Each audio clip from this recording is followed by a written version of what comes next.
Здравей, Кристофър! Днеска е рожденият ти ден. Искам да ти честитя рождения ден, седмия рожден ден. И сега пак ще опитам да се обада. Искам да ти кажа честит рожден ден, Кристофър.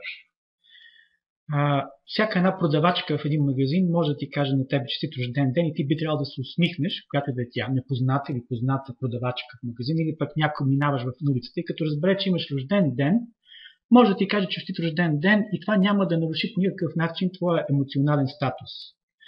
Но изглежда, че аз ще наруша особено твоя емоционален статус, когато ти кажа на тебе рожден ден. Това е невероятно. И въпреки всичко, сега ще опитам отново да видим дали ще ми вдигнат телефона.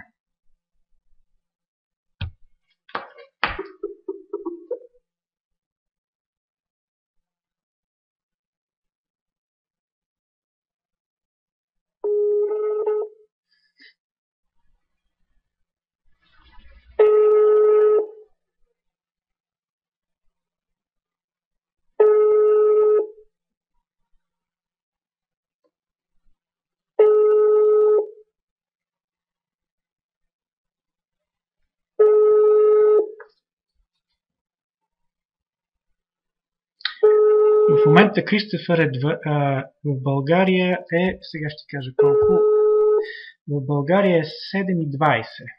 Ти имаш рожден ден и аз се надявам ти да си вкъщи или поне някой да има вкъщи. Но те не искат да ми дигнат телефона, да не наруша твоя емоционален статус.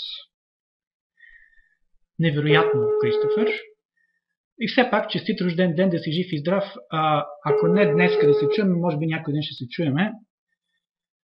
Живот и здраве да е. Живот и здраве да дава на тебе. Живот и здраве да имам и аз. И някакъв път да се чуем.